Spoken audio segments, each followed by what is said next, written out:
사도신경으로 우리의 신앙을 살아계신 하나님께 고백 드리시겠습니다.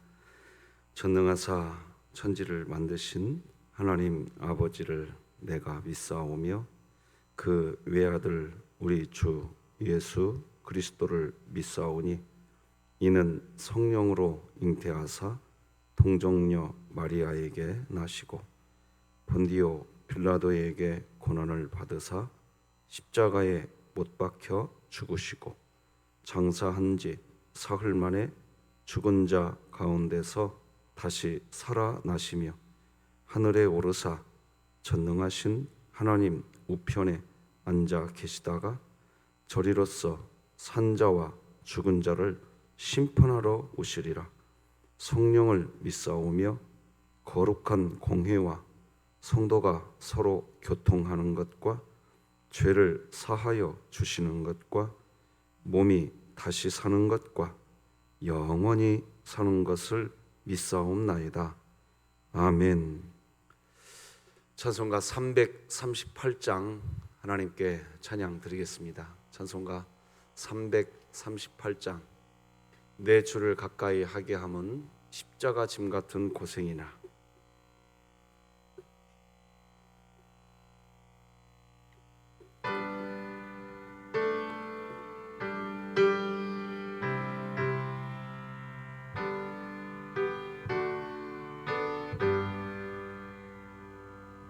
내 주를 가까이 하게 함은 십자가 짐 같은 고생이나 내 일생 소원은 늘 찬송하면서 주께도 나가기 원합니다. 내 고생하는 것 옛 야곱이 돌베개 베고 잠 갔습니다. 꿈에도 소원이 늘 찬송하면서 주께도 나가기 원합니다.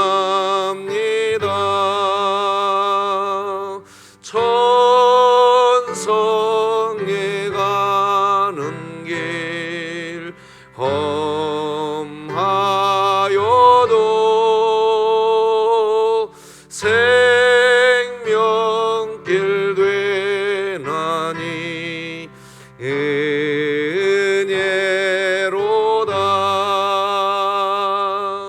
천사 날 부르니 늘 찬송하면서 주께도 나가기 원합니다.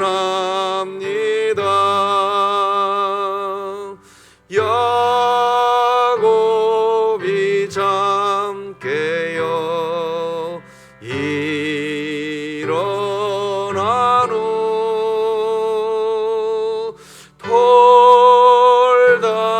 돌단을 쌓은 것 본받아서 숨질 때 되도록 늘 찬송하면서 주께도 나가기 원합니다.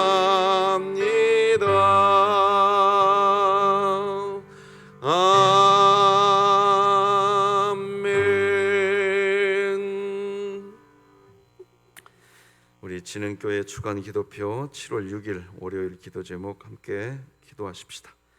교회를 위해 기도합니다. 교회 학교가 코로나19로 오프라인 예배를 드리지 못하고 있는 가운데 예정대로 7월 중순에는 각 부서 리모델링 공사 마무리와 오프라인 예배를 할 수 있는 환경을 열어주시고 2020년 복음을 전수하는 가정을 세우는 교회가 되게 하소서. 이웃을 위해 기도합니다. 흩어진 성도들이 각자의 자리에서 그리스도의 손과 발이 되어 두려움과 염려 가운데 사로잡혀 있는 이웃들에게 진정한 위로와 소망을 줄 수 있는 복음을 전하게 하소서. 북한을 위해 기도합니다. 김일성 일가 우상화, 신격화 체제가 무너짐으로 북한 전역에 있는 3만 8천 개 동상과 집집마다 걸려있는 초상화들이 철거되게 하시고 진흥교회가 입양하여 섬기기 원하는 평안남도 강동군에 속히 하나님의 은혜가 임하게 하소서. 자녀를 위해 기도합니다. 진흥교회 자녀들이 예배 중심의 삶을 살게 하시고 주일날 다른 일에 마음을 빼앗기지 않게 하셔서 예배를 통해 하나님께 영광 돌리게 하소서. 국가와 열방을 위해 기도합니다. 이탈리아가 코로나19 바이러스 사태를 겪으며 상대적으로 부유한 북부지방 주민들과 상대적으로 가난하고 덜 개발된 남부지방의 주민들이 지역 갈등이 악화되고 있는 가운데 이탈리아 정부와 사회가 코로나19 바이러스 사태에 의한 지역 갈등 문제를 지혜롭게 해결해 나가게 하소서. 선교와 전도를 위해 기도합니다. 중국의 황보연 선교사가 진행하고 있는 목회자 훈련 사역 가운데 어떤 방해도 문제도 생기지 않게 하시고 특히 기독교를 향한 박해와 핍박이 있다고 할지라도 끝까지 포기하지 않고 영혼을 세우는 일에 전념하게 하소서. 이 모든 것 주 예수 그리스도의 이름으로 기도드립니다. 아멘. 오늘 함께 나눌 하나님의 말씀은 신약성경 베드로전서 3장 13절에서 마지막 22절까지 말씀 되겠습니다. 베드로전서 3장 13절에서 마지막 22절까지 저와 여러분이 한 절씩 교독하십시다. 13절 먼저 읽을게요. 또 너희가 열심으로 선을 행하면 누가 너희를 해하리요? 그러나 의를 위하여 고난을 받으면 복 있는 자니 그들이 두려워하는 것을 두려워하지 말며 근심하지 말고 너희 마음에 그리스도를 주로 삼아 거룩하게 하고 너희 속에 있는 소망에 관한 이유를 묻는 자에게는 대답할 것을 항상 준비하되 온유와 두려움으로 하고 선한 양심을 가지라. 이는 그리스도 안에 있는 너희의 선행을 욕하는 자들로 그 비방하는 일에 부끄러움을 당하게 하려 함이라. 선을 행함으로 고난받는 것이 하나님의 뜻일진데 악을 행함으로 고난받는 것보다 나으니라. 그리스도께서도 한 번의 죄를 위하여 죽으사 의인으로서 불의한 자를 대신하셨으니 이는 우리를 하나님 앞으로 인도하려 하심이라. 육체로는 죽임을 당하시고 영으로는 살리심을 받으셨으니 그가 또한 영으로 가서 옥에 있는 영들에게 선포하시니라. 그들은 전에 노아의 날 방주를 준비할 동안 하나님이 오래 참고 기다리실 때에 복종하지 아니하던 자들이라. 방주에서 물로 말미암아 구원을 얻은 자가 몇 명뿐이니 겨우 8명이라. 물은 예수 그리스도께서 부활하심으로 말미암아 이제 너희를 구원하는 편이 곧 세례라. 이는 육체의 더러운 것을 제하여 버림이 아니요 하나님을 향한 선한 양심의 간군이라. 그는 하늘에 오르사 하나님 우편에 계시니 천사들과 권세들과 능력들이 그에게 복종하느니라. 아멘. 하나님께 올려진 예물이 있습니다. 잠시 기도하십시다. 하나님 아버지, 감사합니다. 오늘 이 새벽에도 생명의 말씀을 밝혀 주님, 나의 다름질이 헛되지 아니하고 하나님 앞에 수고도 헛되지 아니하며 그래서 그리스도의 날에 하나님 앞에 자랑할 것이 있는 주님의 자녀로 살기를 소망하며 하나님 앞에 자녀들의 결혼 인도해 주시기를 간절히 간구함, 이 예물 마음을 담아 하나님께 올립니다. 아버지여, 흠양하여 주시고 그의 다름질이 헛되지 않게 하시고 수고도 헛되지 않고 믿음의 가정, 선교의 가정을 자녀들이 세워가도록 복을 나리워 주시옵소서. 예수님의 이름으로 기도드립니다. 아멘. 오늘은 그리스도를 위한 고난은 행복입니다. 이런 제목으로 하나님 말씀 나누겠습니다. 가슴에 불이 있는 사람은 아름답다는 말이 있습니다. 바울 서신을 보면 사도 바울이 가슴에 정말 대단한 열정, 불이 있었던 사람이라고 생각이 됩니다. 왜냐하면 사도 바울에게 성령께서 나타나셔서 바울아, 지금 예루살렘으로 가면 너에게는 지금 결박과 환난이 너를 기다리고 있다. 이런 음성을 주십니다. 그런데 이런 음성을 사도 바울이 한 번만 들었느냐? 아닙니다. 3번이나 듣습니다. 그런데도 사도 바울이 나에게는 사명이 있다. 나는 내 생명조차 귀한 것으로 여기지 않는다. 나에게는 하나님이 주신 사명이 있다. 우리 다 같이 사도행전 20장 24절 같이 읽어봅시다. 시작. 내가 달려갈 길과 주 예수께 받은 사명 곧 하나님의 은혜의 복음을 증언하는 일을 마치려 하면은 나의 생명조차 조금도 귀한 것으로 여기지 아니하노라. 여러분, 그리스도를 위한 고난, 행복으로 여기는 그런 믿음이 지금 우리에게 있어야 이 코로나19 시대에 견딥니다. 뜨거움이 있습니다. 열정이 있습니다. 하나님 앞에서 우리도 가져야 할 것이 바로 이런 열정 필요합니다. 껍데기만 있으면 안 됩니다. 성실하다, 순수하다, 좋은 얘기입니다. 그러나 열정 있으셔야 합니다. 이런 일이 다가와도 나는 주님의 길 간다. 저런 일 다가와도 나는 주님이 나에게 맡겨주신 이 사명의 길에 나는 달려간다. 할렐루야. 열정, 영어 단어로 패션입니다. 패션이라는 단어의 일반적인 정의는 강렬한 감정, 강렬한 욕구, 이런 것을 패션, 즉 열정이라고 이야기합니다. 그런데 이 영어로 이 패션이라는 이 단어는 독특한 표현이 있습니다. 바로 예수님의 십자가 때문에 가진 표현입니다.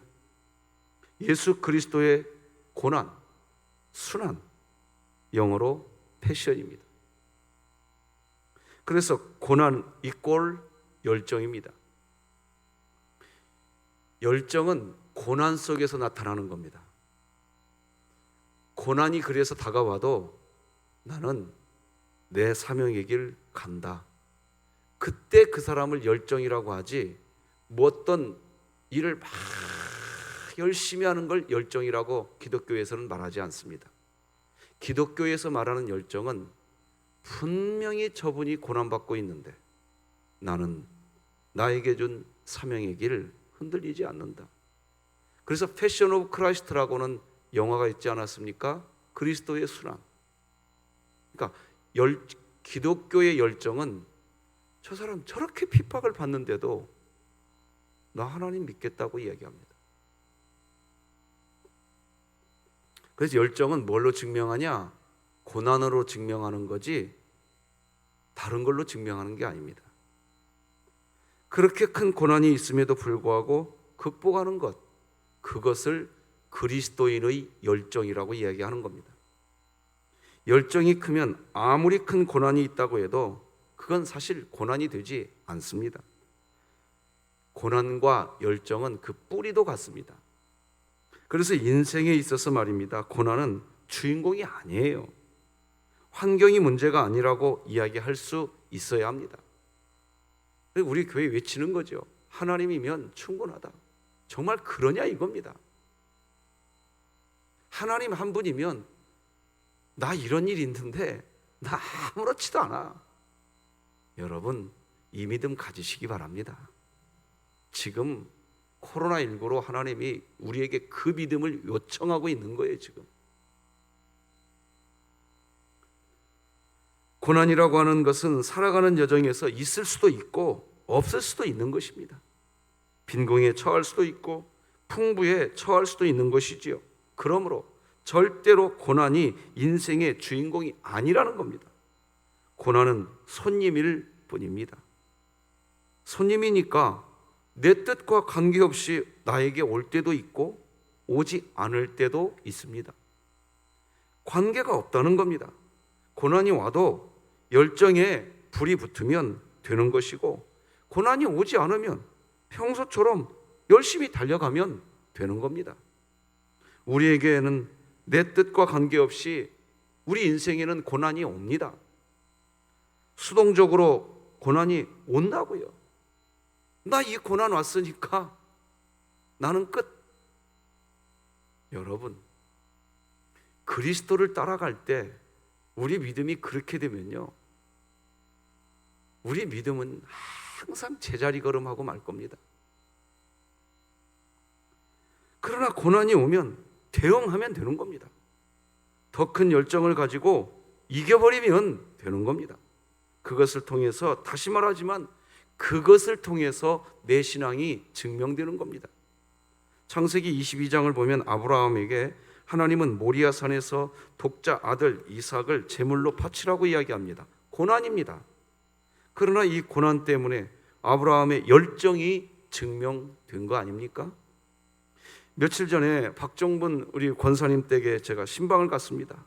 척추 골정상을 하고서 벌써 몇 년째 병원에 갔다가 집에 왔다가 안타까워 죽겠어요. 신방을 가면서 저도 마음이 참 얼마나 무거우실까, 그 생각하니까 제 마음도 무겁더라고요.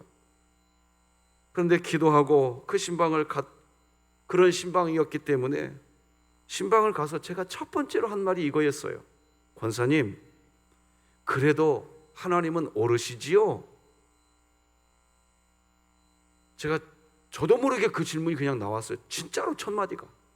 어떻게 지내세요? 좀 어떠세요? 이 말도 안 나오고 들어가서 기도하고 첫 번째 질문이 그랬어요. 권사님, 하나님은 그래도 오르시지요? 아, 그랬더니 두 눈에서 눈물이 주르륵 흐르면서 아멘 그러는 거예요. 그렇게 오랫동안 고난과 아픔의 시간을 겪어야 했던 분이 그래도 하나님이 오르십니다라고 되새기시더라고요.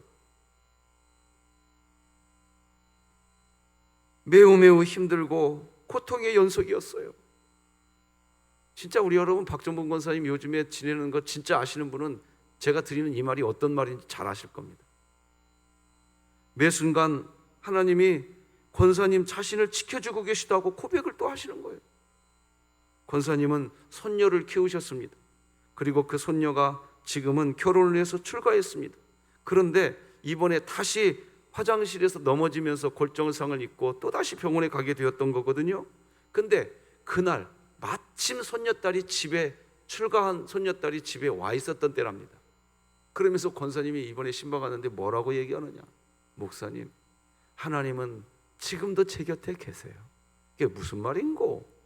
목사님, 나 혼자 있을 때 넘어지지 않게 하시고 손녀딸이 집에 있을 때 넘어지게 해주시더라고요. 이러더라고요. 눈물이 그냥 왈칵 쏟아지는, 감당하기 어려울 정도로 그렇게 심한 고통을 받으면서도 여전히 주님이 제 곁에 계십니다. 참으로 신앙은 신기합니다. 여러분, 이 믿음을 가지셔야 됩니다. 이 믿음. 할렐루야. 그러면서 하나님이 오르시다. 어떻게 무슨 이유로 그런 고백을 했을까? 무엇이 그 고통을 이기게 할까요? 권사님의 그 고백은 무엇에 의한 열정일까요? 하나님의 사랑입니다. 고난 중에 최고의 고난은 사실 죽음의 고난이기도 합니다. 그런데 사도 바울은 내가 달려갈 길과 주 예수께 내가 이 사명을 받았다. 내가 이 사명 받았다. 하나님의 은혜의 복음을 전하는 일을 내가 어찌 게으르게 할 수 있는가? 생명조차 귀한 것으로 여기지 아니한다고 이야기합니다. 이런 열정 최고의 열정입니다. 지금 그런 열정이 그립습니다. 참 그립습니다. 그런 의미에서 우리의 인생도 고난에 대해서 분명한 정의를 가질 필요가 있습니다. 고난이 사실 매일 오는 것은 아닙니다. 그리고 고난 없는 인생도 없습니다. 나아가 고난은 말씀드린 것처럼 손님이기 때문에 사전에 우리에게 연락하고 오는 게 아닙니다. 갑자기 고난이 찾아올 수 있습니다. 그때마다 더 큰 열정을 증명해 보이시는 그런 하나님의 자녀가 되겠습니다. 오늘은 꼭 그렇게 기도하십시다. 그러면 그것이 내게 유익이 되는 겁니다. 또 너무 열정이 없는 사람에게는 열정의 불이 붙으라고 고난을 줄 때도 있습니다. 그런 의미에서 사도 베드로는 의를 위하여 고난을 받으면 복이 있다고 오늘 14절에서 이야기합니다. 같이 읽어봅시다. 시작. 그러나 의를 위하여 고난을 받으면 복이 있나니 그들이 두려워하는 것을 두려워하지 말며 근심하지 말고. 고난을 받는 것이 어떻게 복이 될까요? 고난받는 일이 복이 되는 것은 고난의 중앙에 있을 때 십자가를 지신 주님을 보는 것입니다. 그거 외에는 아무것도 없습니다. 고난의 중앙에 있을 때 그리스도의 십자가 보면 이길 수 있습니다. 그러면 됩니다. 그리고 십자가를 이겨내신 그 주님처럼 주님을 바라보면서 견뎌내집니다. 고난이 지나고 난 후에 자신이 주님과 매우 친밀해져 있는 것을 보시게 될 겁니다. 기독교의 복은요, 주님과 친밀해져 있는 게 복이에요. 빨리 이 복의 개념을 정립해 놓으시기 바랍니다. 내가 신앙생활하니까 내 마음이 평안해지는 것이 복이야. 내가 신앙생활하니까 내 삶이 형통해지는 게 복이야. 아니, 성경은 그렇게 말한 적 없어요. 복은 뭐냐? 내가 이 고난을 통해서 주님과 가까워졌구나. 그러면 복받은 줄 믿으시기 바랍니다. 그거예요, 그거. 그겁니다. 얼마 전에 김은순 권사님, 오늘도 여기 새벽 예배 오셨는데 제 실명을 거론해서 죄송합니다. 전화 왔어요. 어떤 어려운 일이 있었던 것 같아요. 그런데 전화를 끊으면서 마지막 말, 하나님 계시니까 할 수 있지요? 예, 권사님, 할 수 있습니다.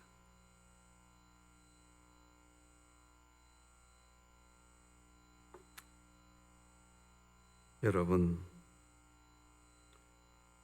웬만한 고난으로 내가 견딜 수 없다고 이야기할 수밖에 없는 그 고난 앞에 혹시 있으십니까? 그때 이렇게 이야기해 봅시다. 또 주님의 고난을 묵상할 기회가 왔다. 주님의 고난을 묵상할수록 커져가는 게 있다. 그것은 부활이다. 오늘 본문 15절 같이 한번 읽어봅시다. 시작. 너희 마음에 그리스도를 주로 삼아 거룩하게 하고 너희 속에 있는 소망에 관한 이유를 묻는 자에게는 대답할 것을 항상 준비하되 온유와 두려움으로 하고. 언제나 하나님께서 하나님의 일꾼을 만드실 때에는 상황을 좋게 해서 만드시지 않습니다. 고난을 통해서 일꾼을 만드십니다. 꼭 기억하십시오. 고난을 통해서 하나님은 열정의 사람을 만드시는 겁니다. 고난을 열정으로 이겨내는 사람, 그 사람이 하나님의 일꾼이 됩니다.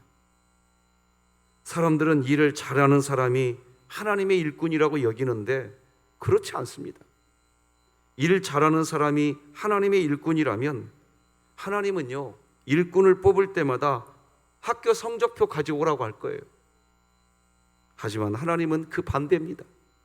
고린도전서 1장 26절 보니까 형제들아 너희를 부르심을 보라. 육체를 따라 지혜로운 자가 많지 아니하며 능한 자가 많지 아니하며 문벌 좋은 자가 많지 아니하도다. 이게 하나님의 뜻입니다. 하나님은 미련한 자를 택하셔서 지혜 있는 사람을 부끄럽게 하십니다. 약한 사람을 택하셔서 강한 사람을 부끄럽게 하십니다. 실제 저는 진흥교회에서 목회하면서 보는 게 있습니다.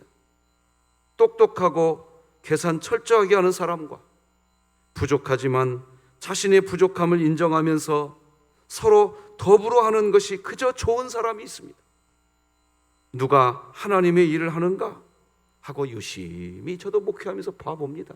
이분도 봐보고 저분도 봅니다. 후자입니다.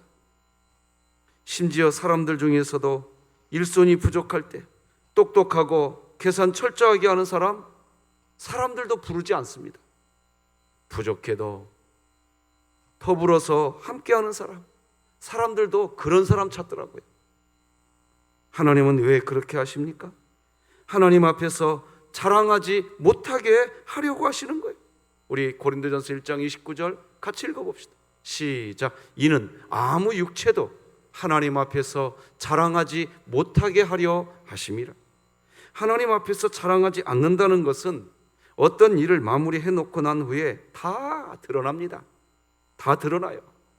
예수 그리스도를 주님으로 모시고 있었던 사람은 어떻게 그 어려운 일을 감당할 수 있었나요? 라고 물으면 제 주님이 아셨지요. 할렐루야. 주님 때문에 했지요. 주님 가신 길을 저도 가려고 했을 뿐입니다. 그렇게 대답을, 그 대답도 온유합니다. 얼마나 온유한지 몰라요. 자신을 나타내려고 하지 않습니다. 세번역 성경으로 15, 16절 같이 읽어보십시다. 시작. 다만 여러분의 마음속에 그리스도를 주님으로 모시고 거룩하게 대하십시오. 여러분이 가진 희망을 설명하여 주기를 바라는 사람에게는 언제나 답변할 수 있게 준비를 해 두십시오. 그러나 온유함과 두려운 마음으로 답변하십시오. 선한 양심을 가지십시오. 그리하면 그리스도 안에서 행하는 여러분의 선한 행실을 욕하는 사람들이 여러분을 헐뜯는 그 일로 부끄러움을 당하게 될 것입니다. 할렐루야. 그런 의미에서 우리가 하나님 앞에서 정말 지혜롭게 해야 할 일이 있습니다.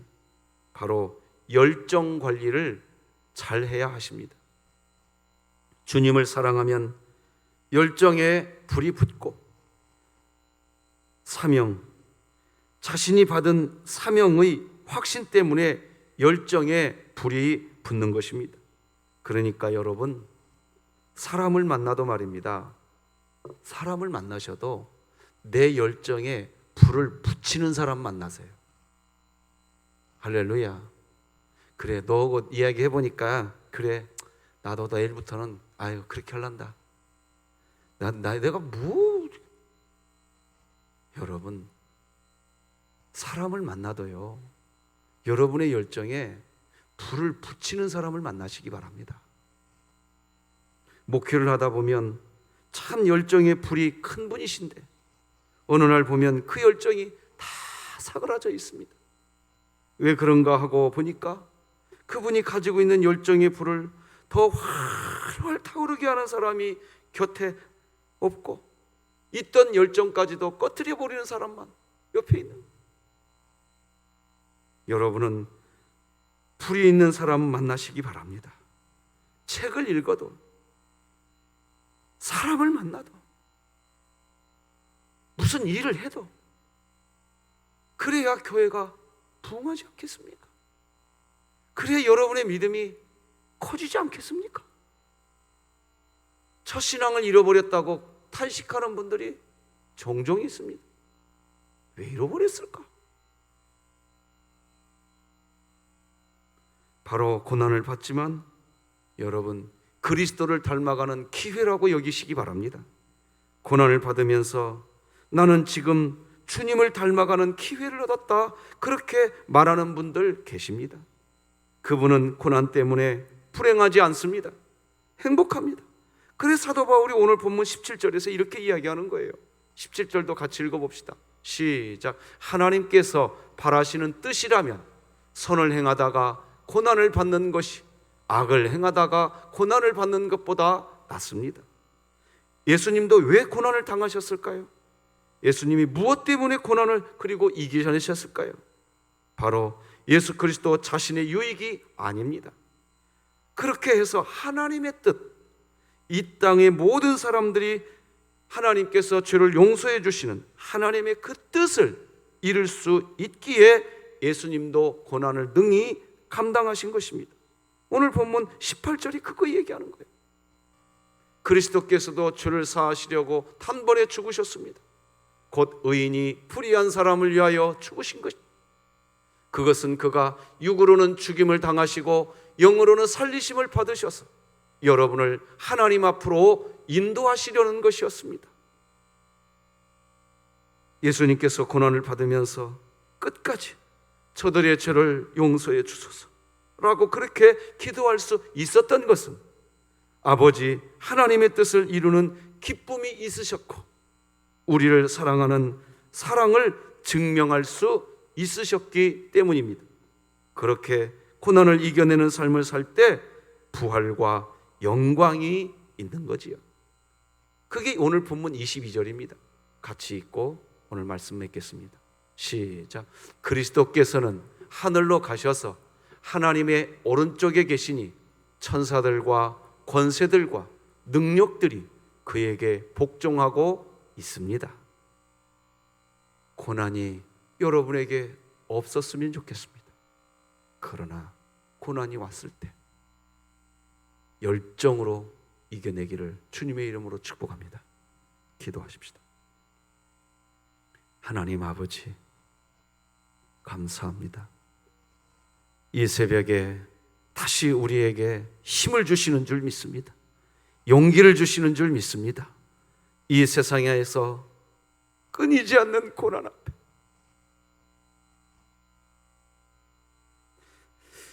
눈물을 흘리는 수많은 성도들이 있습니다. 하나님, 사랑하는 우리 진흥의 성도들 단 한 명도 오늘 하나님 예외 없이 붙들어 주시기를 원합니다. 끝까지 사명의 길을 가게 하여 주시옵소서. 예수님의 이름으로 기도드립니다. 아멘. 하늘에 계신 우리 아버지여, 이름이 거룩히 여김을 받으시오며 나라가 임하시오며 뜻이 하늘에서 이루어진 것 같이 땅에서도 이루어지이다. 오늘 우리에게 일용할 양식을 주시옵고 우리가 우리에게 죄 지은 자를 사하여 준 것 같이 우리 죄를 사하여 주시옵고 우리를 시험에 들게 하지 마시옵고 다만 악에서 구하시옵소서. 나라와 권세와 영광이 아버지께 영원히 있사옵나이다. 아멘.